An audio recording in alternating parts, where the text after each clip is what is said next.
Our last speaker, Mr. Gerry Higgins, I would like to invite him. He is the founder and managing director of Social Enterprise World Forum, and he's going to share about how actually COVID-19 crisis has affected the social enterprise in the UK, and how they are responding with the various measures and global strategy as the social enterprise family.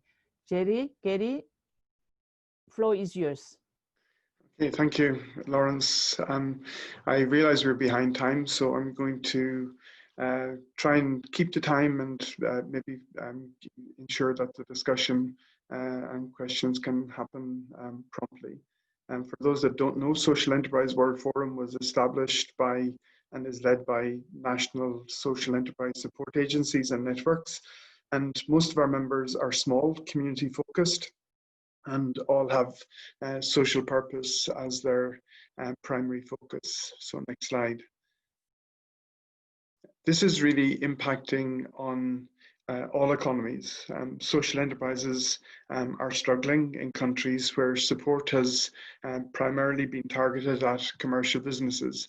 And we've seen in the UK that in some areas, social enterprises fall between the gaps of support packages that are targeted at commercial businesses. And this is serious because it's worth £60 billion of business, or 3% of the economy, expects to see a 50% decrease of turnover. And many social enterprises have been using their reserves to continue to exist and provide services. But social enterprise is a very significant part of the UK economy. And we see this being extremely damaging over the coming months if social enterprises aren't properly engaged in recovery. Next slide, please. I'm in Scotland, and thanks to Social Enterprise Scotland for a survey of their members and the Scottish Social Enterprise Census, which is carried out every 2 years, we have very good data on the composition of the social enterprise sector in Scotland. And these 5 sectors are the biggest sectors in terms of the number of social enterprises in each. And what we're seeing due to COVID is that community centres and halls, which is a very large part of the sectors, Scotland has a strong tradition of asset transfer and community ownership, and these facilities are primarily closed with income cancelled, and their recovery is going to be in no small way assisted by the fact that they are community anchor organizations, and communities will rally around to revise business models to look at what is possible to keep these essential facilities open. But it has been a really difficult time for the largest part of the sector in Scotland. The arts and creative industry has again been hit hard. It was hit hard with the global financial crisis. But actually, our data tells us that in 2008 to 2014, as the GFC impacted, the arts and the creative industry sector survived much better than many people thought. They continued to grow. So there's an inherent resilience in that sector and creativity that leads us to hope for positive results. Health and social care has been, I think, unique across the world, in that while many other sectors were dealing with a decrease in demand, a dramatic decrease in demand, health and social care was dealing with a dramatic increase in demand.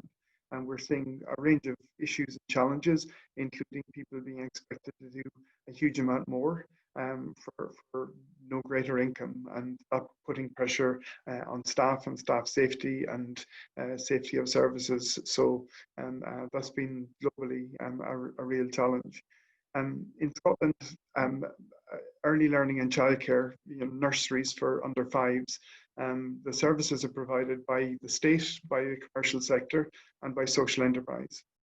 We expect some of these social enterprises to close because of the damage the financial impact of COVID has caused, and that is going to primarily impact on poorer communities. The commercial sector don't deal don't tend to locate in poorer areas because there isn't sufficient profit margin. So any reduction in the number and the volume of the service of early learning and childcare by social enterprises is compound inequality and exacerbate poverty in our poorer communities. And the last sector, tourism, heritage and festivals. Tourism is a very significant part of our national economy in Scotland. And most businesses are completely closed, and very few will reopen in 2020.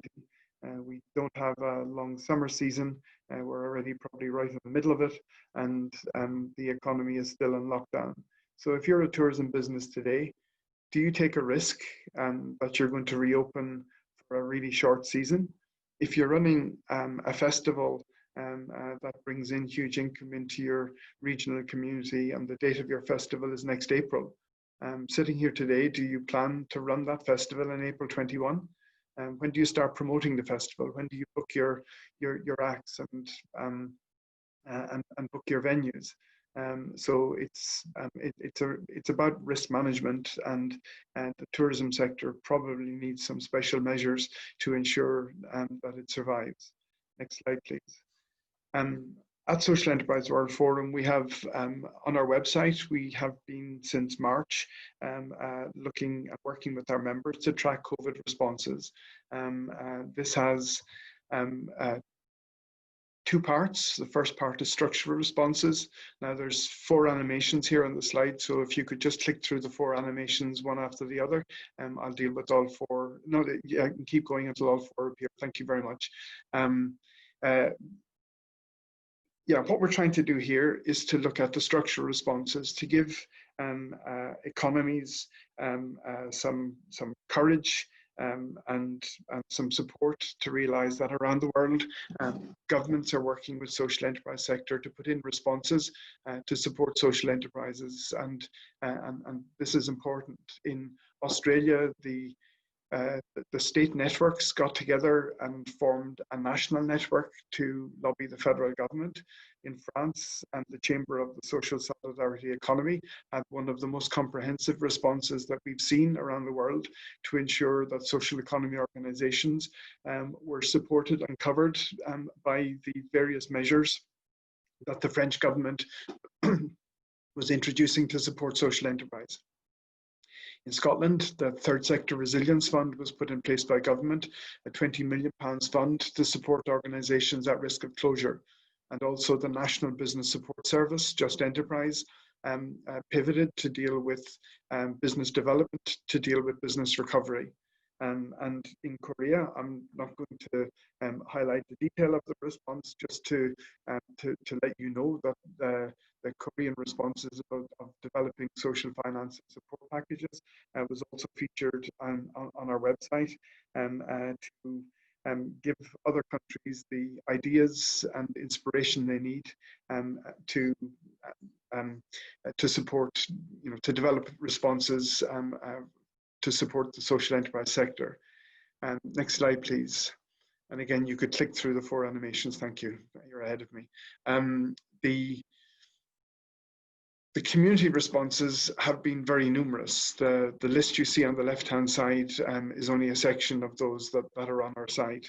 And what we've been primarily interested in is also inspiring and giving ideas to others on the social enterprise community responses. In Australia, we've had Moving Feast, which is a collaboration of 18 social enterprises who've come together to feed vulnerable citizens.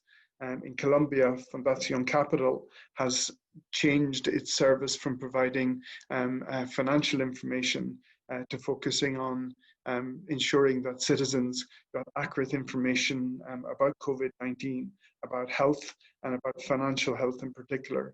In Ethiopia, Erkmeed, who do online counseling through radio, started adjusting their service to look at the mental health impacts of COVID-19, and particularly on children.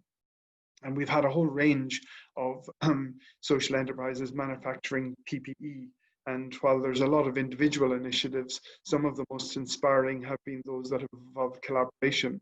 In Italy, the social cooperative sector put out a call, and Progetto Quid found 12 other organizations collaborating with them, and they produced over 1 million face masks to assist the response in Italy. In Ethiopia, 35 social enterprise organizations coordinated by Social Enterprise Ethiopia got together to provide various health services and equipment to address the COVID response in Ethiopia. So what we're seeing in social enterprise is some fabulously innovative collaboration. And our hope is that social enterprises and policymakers will realize that social enterprises at this time have been really critical to their communities, and this should actually be sustained going forward. Next slide, please. So our response has been to postpone our Social Enterprise World Forum event, which was due to be in Halifax, Nova Scotia this September, to run an entirely virtual event. And if you wanted to bring the next 3 animations on to show the scope of this event. Again, there's 3 animations on this slide, which just superimposes a map on the slide. Our event is structured to take account of the location of social enterprises around the world. We wouldn't dream of holding the event between 9 a.m. and 5 a.m. in Scotland, because that completely ignores and disenfranchises social enterprises in other continents. So our event will start when it's 6 o'clock in the morning for us in Oceania, and it will run through Africa, Europe, Asia, and finish each day in the Americas, so that we can involve the global social enterprise community in this dialogue. We already have 3,500 people with reserved and registered places, and we think it will be the largest ever global conversation with about 5,000 social enterprises. What we're looking at is learning together to influence recovery. We're looking at jobs, job creation, particularly for young people, and we're looking to send a message to policymakers to make sure that support is accessible to social enterprises in recovery, to include social enterprise in rebuilding. And in the next slide, please. And really, it's a plea not to go back to business as usual, because for us, business as usual included an inadequate response to climate change. It included human trafficking. It included inequality and poverty. And as Peter Holbrook from Social Enterprise UK has said, more eloquently than I, when we come out the other side of this crisis, let's not lose the opportunity to learn from it and to mobilize against those other threats too. The Social Enterprise World Forum is going to collaborate with GSEF going forward to make sure that we aren't working in isolation, that we share strategy, and I look forward to that journey with you. Thank you very much. Thank you very much, Mr. Gerry Higgins. I think at least that we are very happy that there is a global network of social enterprise who have been mobilizing very solid community solidarity as well as public strategies. And I think we could continue a little bit with those directions that we have you have shared in terms of overall strategy.